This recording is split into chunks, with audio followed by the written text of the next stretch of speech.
Next is the award for Pantaloons Saima Entertainer of the Year. And to present this award, may I please call upon a wonderful actor, Hindupur MLA, Chairman of Baswatarakam Indo-American Cancer Hospital and Research Institute, the one and only Balaya Babu!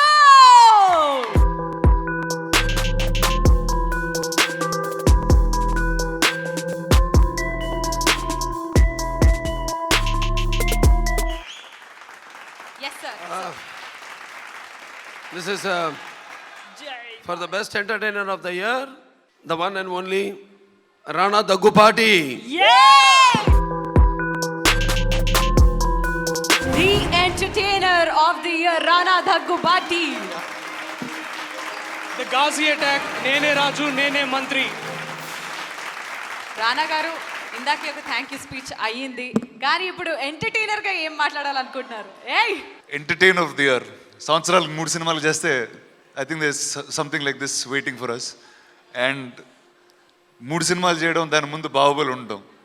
ఇందాక ఒకటే చెప్పాను, ఈ cinema నాకు బ్రతుకు నేర్పించిందని. నేను ఒక చిన్న incident share చేసుకుంటాను. మొన్న ఒక 3 days బ్యాక్ రామోజీ ఫిల్మ్ సిటీలో షూట్ చేస్తూ ఉన్నా.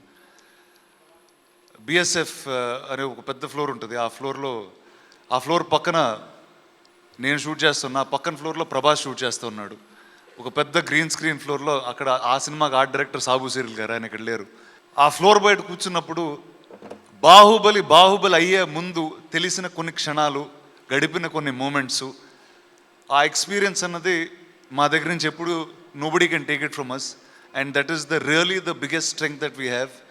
And I have to thank that team. I will thank the team of Ghazi Attack, Sankalp Reddy, who was a short filmmaker. We made a feature film. Ado, nato act chesina Darshi unnadu. At your service, Captain. Thank you. It was a very difficult film to put together. Telugulo oka submarine war film చేస్తానంటే నా అందరూ పిచ్చోడ్లా చూశారు. ఆ సినిమాలో songs ఉండవు, హీరోలు ఉండవు, ఫైట్లు ఉండవు, ఏముండవు. But it was a beautiful film and I was very, very proud of it. Then Teja Garu for making me a fine actor, and Nene Raju, Nene Mantri. I think all of that put together is this. Thank you, and thank you Saima as always. Thank you. Rana garu. Thank you very, very much, sir. మీ చేతుల మీదుగా తీసుకుంటున్నాను. Thank you.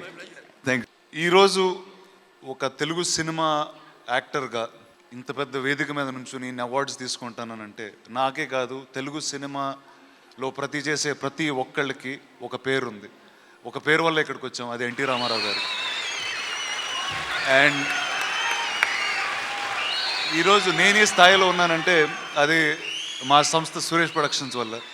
మా తాత నాకు ఎప్పుడూ ఒకటి చెప్పేవారు, అరే సురేష్ ప్రొడక్షన్ ఎందుకు అంత సాలిడ్గా ఉంటుందంటే దానికి పునాది రాళ్ళు రాముడు భీముడు అనే సినిమా, అందులో 2 ఎన్టీ రామారావు గారు ఉంటారు. So that was the strength, and I am so proud and happy that I am able to play a little part in recreating this great history. And thank you, sir. Thank you very much for the opportunity.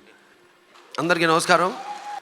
NTR అందరూ అనుకుంటున్నట్టు ఎన్టీఆర్ అంటే కేవలం నందమూరి తారక రామారావు గారి కాదు, అంటే నటనాలయం. ఆయన ఇల్లు ఒక నటనాలయం, అందులో ఆయన ఒక నటరాజ నటసింహుడు. ఆర్ అంటే రాజర్షి రారాజు, రాజకీయ దురంధర. టీ అంటే తారమండలంలోని తారక ధృవతారకుడు. ఆర్ అంటే రాజర్షి రారాజు, రాజకీయ దురంధర యుగంధరుడు, రమణీయ రమ్య కమనీయ సౌమ్య గుణధాముడు ఎన్టీఆర్. ఇవాళ ఒకప్పుడు ఒక ప్రాంతానికి చెందినవాడుగా పిలిపించబడే మన తెలుగు వాళ్ళకి కాదు, ఒక తెలుగు జాతి ఉంది, ఒక రాష్ట్రం ఉందని ప్రపంచం నలుమూలలా చాటు చెప్పిన మహానుభావుడు నందమూరి తారక రామారావు గారు. నేహాభికమన శోక్తి ప్రత్యయన విద్యతే సర్పమపస్య ధర్మస్య త్రాయతే మహతో భయాత్ అంటారు. అంటే మహానుభావుల్లో కొంతమంది ఉంటారు మహానుభావులు. అందులో ఒక రామానుజాచార్యులు కావచ్చు, ఒక ఆది శంకరాచార్యులు కావచ్చు, ఒక అంబేద్కర్ గారు కావచ్చు, ఒక పూజ్య బాపూజీ గారు కావచ్చు. ఆ మహానుభావుల కోవకు చెందిన మనిషి నందమూరి తారక రామారావు గారు ఎన్టీఆర్.